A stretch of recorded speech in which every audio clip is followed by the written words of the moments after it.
né? Vamos falar um pouquinho de como foi o processo da mudança, né? A gente morava em Cotia e quando decidimos E mudar, para quem não é de São Paulo, Cotia é uma cidade vizinha a São Paulo. isso, é uma cidade vizinha, bem próxima, e quando a gente decidiu mudar para a Espanha, o contrato de locação da casa onde a gente morava estava acabando, então a gente falou, vamos ter que mudar para algum lugar temporariamente, uma situação temporária, até que a gente vá para a Espanha.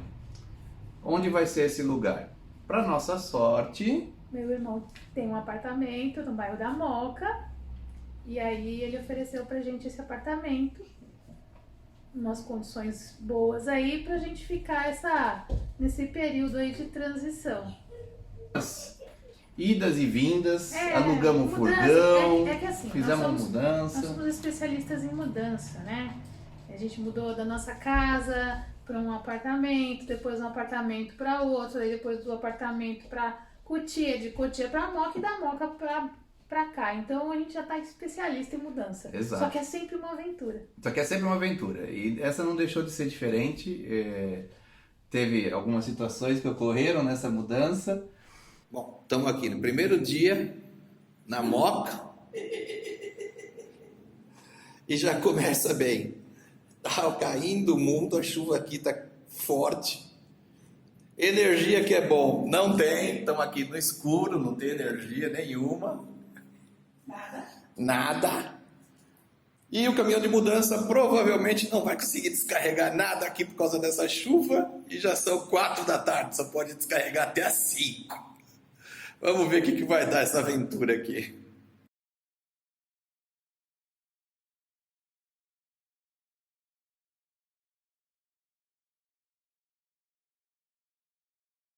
Tá aí, primeiro dia na casa nova, são 19h40 e bom, não terminamos a mudança ainda.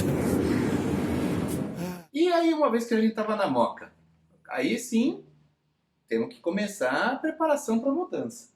Eu acho que o maior arrependimento que a gente tem é de não ter feito a limpeza da mudança, né? Assim, do que a gente ia trazer para a Espanha já quando a gente saiu de Cotia. Porque o que tinha de caixa na Moca, lá no apartamento, num quartinho que seria o meu ateliê por alguns meses, eu chorava. Teve um dia que eu chorei. Eu falei, não, eu vou jogar tudo no lixo, eu não quero saber de mais nada. Por que disso? Porque, assim, quando a gente faz simplesmente uma mudança de uma casa para outra, numa mesma cidade, ou às vezes até mesmo no mesmo país, se a gente considera os custos de uma mudança de caminhão, eles são infinitamente menores do que os custos de uma mudança internacional. E ainda mais intercontinental. Sair do Brasil e vir para a Europa é extremamente caro em termos de mudança. Então, quando a gente se mudou para Moca, que caiu a ficha de que a gente tinha caixas e mais caixas e mais caixas de centenas de coisas, que a gente ia ter que escolher aquilo que a gente queria trazer e daquilo que a gente não queria trazer, ver o que dava para vender ou doar. Então esse foi um processo bem árduo, bem difícil. Essa é uma parte complicada de um processo de mudança internacional. Opa, logo de cara. E foi desapego total. Foi desapego. Foi bom. Eu acho que essa mudança, quando você muda de casa, fala, comprei uma casa nova, comprei um apartamento, ou vou alugar um apartamento. Você desapega de algumas coisas, um lixinho ou outro. Não, isso aqui eu não uso mais. E aí você carrega aquela vida de novo, né? Aí você sempre esconde aquela coleção de bolinha de gude.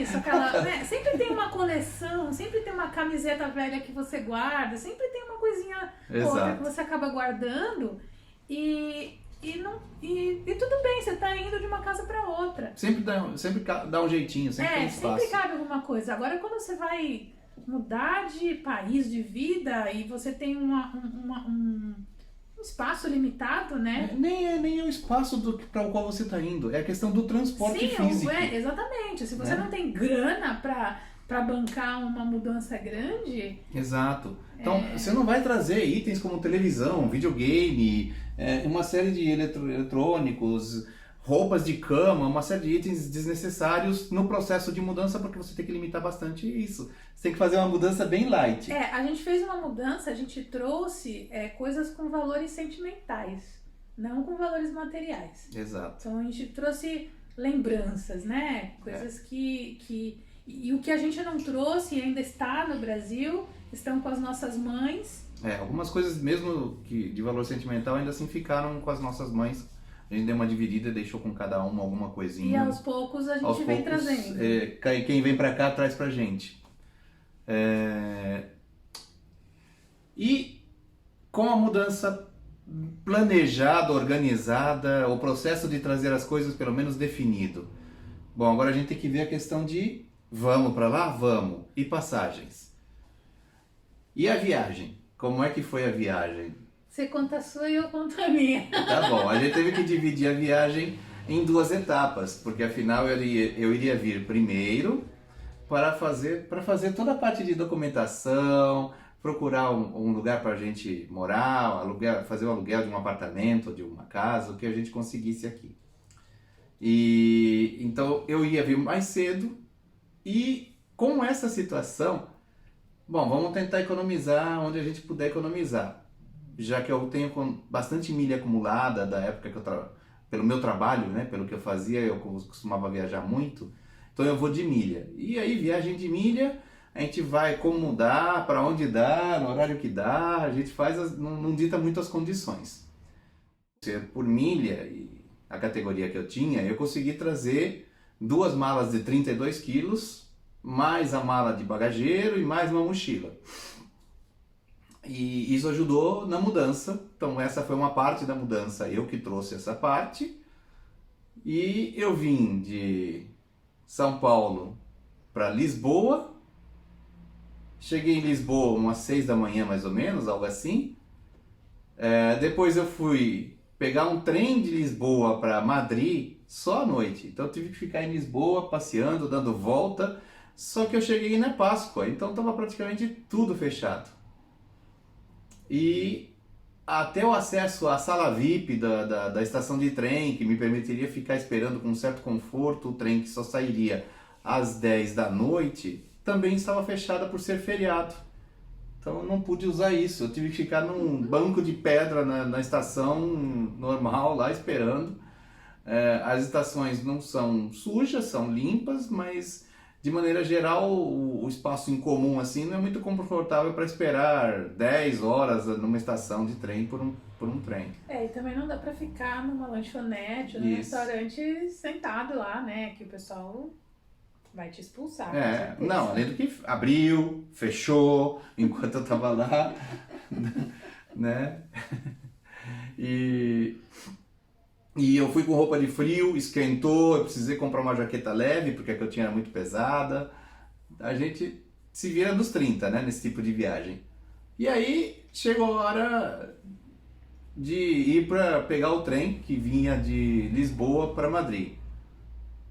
A cabine do trem, apesar de ser um trem-hotel, uma cabine de leito, não é muito espaçosa. Então depois eu vou até mostrar o que eu precisei fazer, mas eu tive que encaixar as 2 malas de 32 quilos. Não pude colocá-las no bagageiro no alto, porque senão elas corriam o risco de cair em cima da minha cabeça, como já aconteceu com meu sogro uma vez. Na verdade ele derrubou na cabeça da minha sogra. Quase 2 vezes. Meu pai quase conseguiu matar minha mãe 2 vezes já. Na mesma viagem. Na mesma viagem. E aí eu consegui dormir, tomar banho, tem chuveiro no trem, eu tomei banho, troquei de roupa, dormi e fiz a viagem tranquilo até Madrid. Chegando em Madrid, de novo eu cheguei bem cedo, então eu fui procurar aonde guardar as malas, onde deixar tudo lá guardado, mas dessa vez pelo menos só a mala de mão e a minha mochila.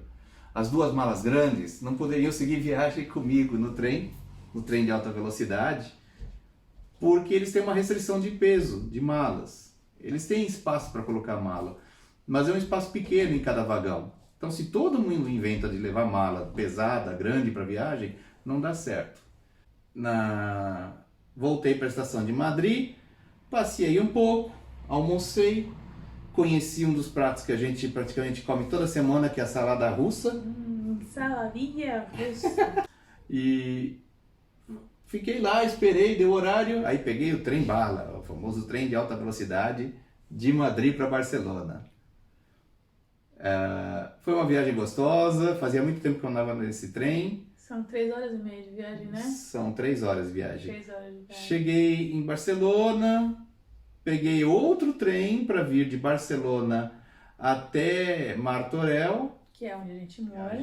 Se a minha foi uma viagem atribulada, a da Luciana também não foi nem um pouco tranquila.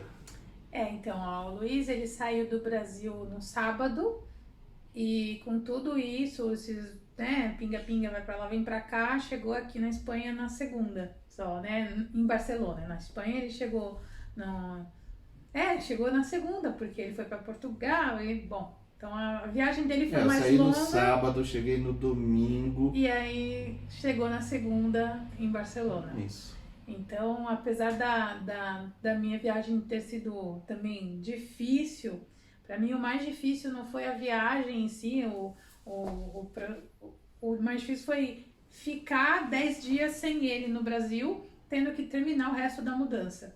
Porque apesar de não parecer, apesar de pra gente parecer que a gente tinha feito muita coisa, doado muita coisa pro Exército da Salvação, para parente, cheguei a vender algumas coisas, né? A gente chegou a vender, né? Algumas coisas. Quando eles foram embora, que eu tive que ficar lá para finalizar, cara, faltava muita coisa, mas muita.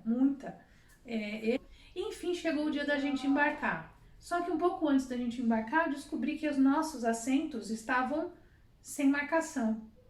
E aí liga na companhia, porque a gente não fechou direto com a companhia aérea, fechamos com a agência. Coisa que a gente não faz mais. A gente nunca mais vai fazer. Liga lá a agência, a gente não consegue marcar. Eu falei, gente, mas eu estou com 2 crianças viajando sozinha. Se meu marido estivesse junto, tudo bem, que separasse e ficasse um com cada um, mas são 2. E que assento que eu vou ficar? Eu preciso de janela. Quando eu comprei, eu pedi janela. Enfim, chegou assim, não conseguimos vir de janela, ficamos nas 3, né, na fila do meio com 3 cadeiras. Foi o que eles conseguiram, assim, se esforçaram pra caramba, mas foi uma viagem complicada, porque cansativa, não tinha onde encostar. A Clarice pequena, colocava no colo, não tinha jeito, apesar dela pagar a passagem. O Nicolas também, ele gosta de dormir todo esparramado, então ele ficava com a perna pra fora, no corredor. Então foi bem complicado. Fora que, para embarcar, não foi ruim, porque no aeroporto eu não precisei ficar carregando todas as malas, né? Meu irmão foi lá para me ajudar com a minha cunhada, depois chegou meu sogro. Então a parte de carregar as 3 malas grandes não foi tanto o problema. Só que a pessoa aqui enganada falou, tá bom, eu vou levar as 3 malas grandes, mas as crianças vão ter direito às malinhas dela e eu a minha. E aí esse que foi o grande problema, meu. Nessa malinha tem Lego, nessa malinha tem as coisas da Clarice, nessa tem as coisas do Nicolas, nessa tem as minhas coisas. Aqui estão algumas roupas minhas e suas. Falta essa malinha. Essa daqui vai ser a minha mala de mão. Essa aqui é a mala da Clarice de mão. A do Nicolas tá lá na minha mãe. E aí tem os notebooks. A minha expectativa como a gente tinha um cartão que dava direito à sala VIP, falei, bom, vou chegar lá, tô com um carrinho de bebê, porque a Clarice não ia conseguir andar, né, essas coisas, vou pra sala VIP. Então, a minha mala de mão, as 2 mochilas que as crianças estavam e a minha bolsa, iam ficar ali comigo na sala VIP e quando chamassem pro voo, eu só ia ter que ir pra lá. Porém, né, a pessoa chega na sala VIP e tá parecendo banheiro de rodoviária. É simples assim, banheiro de rodoviária. Mas tava cheio. Mas não tava nem limpo, você via sujeira, assim. Viu? Não, tava assim, não dava. Não tinha. Na entrada, tem uns sofazinhos para as pessoas só esperarem um pouquinho ali, arrumar alguma coisa. Não, tava a gente comendo ali, aquela coisa. Não dava para ficar, não tinha espaço pra gente ficar com carrinho, mala, mochila. e o Nicolas não conseguia carregar também, ele estava com 2 mochilas, a Clarice no carrinho, eu dei um jeito de pendurar as coisas no carrinho. Bom, imagina a feira. Aí a gente saiu da sala VIP e foi lá para a área de espera, e aí foi quando eu descobri que o voo só sai meia hora antes, o portão de embarque. Aí eu falei, beleza, né? E agora? Eu fui sem jantar, porque eu pensei que eu ia comer na sala VIP. As crianças estavam com fome, não tinha onde parar, deixar as coisas com segurança. Comemos lá uns 3 pão de queijo e ficamos esperando o portão. A minha sorte é que no mesmo dia tinha uma amiga que estava indo para a França, no mesmo horário. Então a gente se encontrou e aí eu pude ir no banheiro sozinha, eu pude fazer umas coisas que não dava, porque a gente, né, assim, foi, acho que a parte mais traumatizante. O voo em si, a companhia, apesar de ter dado, né, a pisada na bola lá de não marcar o assento, conseguiu assentos bons. Eu estava na econômica, fui para a econômica plus, então tinha um espaço a mais para as pernas, foi mais tranquilo de ficar acomodado, a alimentação veio antes, porque as crianças estavam com fome. Então, com relação ao voo, não tenho muito do que reclamar, não. Aí, chegando em Madrid, foi a correria de novo, né? Carrinho, criança, mala, vira aqui, vem aqui, e cansado, né? Pedir, pelo amor de Deus, para as crianças... E para onde eu vou? Vou para cá, vou para lá. Isso nem tanto, porque assim, você segue o fluxo, porque não tinha outra coisa, só tava o nosso voo ali naquele terminal. Não estavam chegando vários voos. Parece que o voo do Brasil chega aqui e o resto dos voos chegam ali, né? Então, só tava a gente, então vai seguindo o fluxo. Só que era um fluxo longo, foi acho que meia hora de caminhada até chegar... É grande. Na imigração, né? Na parte de imigração. E aí, nesse ponto, o Nicolas foi vital, porque ele levou a mala da Clarice, a mala dele, eu ia puxando a minha mala, empurrando o carrinho da Clarice com a Clarice, e falando, Clarice, fica quietinha aí, né, ajuda a mamãe. Nesse ponto, assim, as crianças foram exemplares, não tenho nem do que reclamar, entendo tudo, né, eles não deram piti, nada, eles entenderam tudo o que estava acontecendo. Aí saíram... Aí a parte da imigração foi super tranquila, que a gente tava com medo, né? Porque eu comprei passagem de ida e volta, apesar de eu não voltar, a gente achou mais prudente comprar a ida e volta, porque eu não tinha o visto, a nossa situação é um pouco diferente, então nem vamos contar aqui. Mas eu tava com receio, né? De por onde eu ia passar, se eu ia passar pela parte de comunitário ou de não comunitário. Como as crianças são comunitárias, como é que eu ia fazer? Só que na hora lá tinha uma pessoa indicando, eu perguntei, eu falei, olha, eu sou brasileira, mas eles são espanhóis. Aí ela falou assim, não, criança é por aqui. Então quem tinha criança tava indo pelo mesmo lugar, quer fosse espanhol, quer não fosse. Pegar as bagagens também. O Nicolas e a Clarice foram super de boa. Falei, vocês dois sentem aqui e espera a mamãe. Porque o Nicolas queria ajudar, só que ele ajudava mais ficando com a Clarice do que me ajudando com as malas. Então eu falei, fica aqui. E aí imagina, né? Você num país diferente, com 2 crianças, tendo que ficar com um olho na mala e um olho nas crianças. Então isso foi uma parte difícil de ter ido sozinha. E o meu trem atrasou. Então, em vez de eu já estar lá quando eles chegassem para recebê-los, eles chegaram, saíram da área de desembarque, foram para o saguão principal do aeroporto, num ponto de encontro, e me disseram, a gente tá aqui, a hora que você chegar, procura a gente. Eu cheguei acho uma meia hora depois de vocês saírem. A sorte é que o Wi-Fi do aeroporto funcionou, né? Eu usei o Wi-Fi do aeroporto e fui pro ponto de encontro e falei, eu tô perto aqui da saída do metrô. Eu procurei, como a gente é viajado, né? A gente pode dizer que somos um casal viajado, então eu sei me virar sozinha, eu não sou dessas que fica, meu Deus, e agora? Isso é muito importante para quem sai do país, né? Saber se locomover. Uhum. Então eu já procurei um ponto que fosse fácil dele me achar. Eu falei, por onde você vem? É o Renfe. Falei, então eu vou procurar onde tem uma saída do Renfe. Aí a gente saiu e foi logo pertinho. E aí tinha uma seta gigante, um negócio gigante, ponto de encontro. Aí eu falei, é aqui Não mesmo. tem como errar. Onde você tá? No ponto de encontro. Eu falei, é aqui mesmo. Aí as crianças sentaram e estavam ansiosas, né? Que faziam 10 dias que não viam o pai. E aí eu vi o Luiz descendo, eu não falei pra eles, né? E aí a gente se encontrou e aí continuamos a aventura, porque a gente Sim. também desceu Aí, em Madrid. Mais uma vez, vamos despachar essas malas todas para serem entregues, só que dessa vez não na casa dos meus amigos, e sim no hotel. Despachamos as malas pro hotel, pegamos um trenzinho circular lá e fomos pra estação de trem, pegar o trem para Barcelona. Aí foi uma coisa que o Luiz não contava, que foi até bom, né, ter acontecido com ele. Ele não contava que a estação de trem, né, trem, metrô, estava em reforma. As cercanias. Ele teria que fazer tipo uma baldeação. E isso levava mais tempo.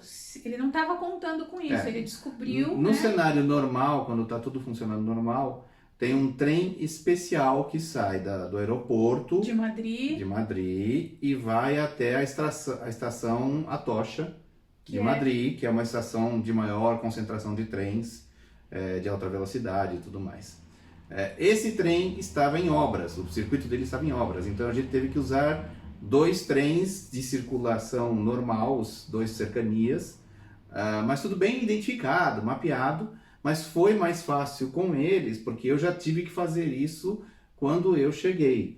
Apesar de eu ter chegado de trem, eu fui até o aeroporto para despachar as malas. Então, quando eu vim do aeroporto para Atocha, eu fiz o mesmo percurso que depois eu repeti com vocês. Por isso que eu já sabia o que ia acontecer, por onde ir e tudo mais.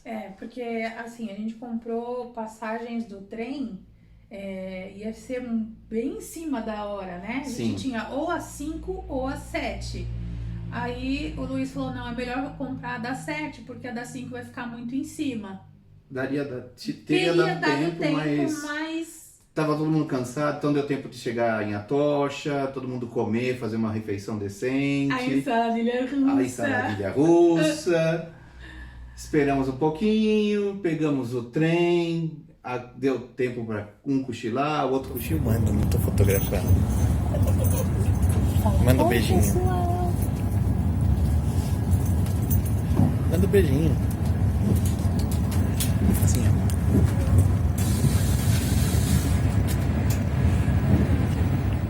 E a Clarice conheceram o trem-bala, que eles não conheciam, né? Então ficaram impressionados lá, 300 km por hora.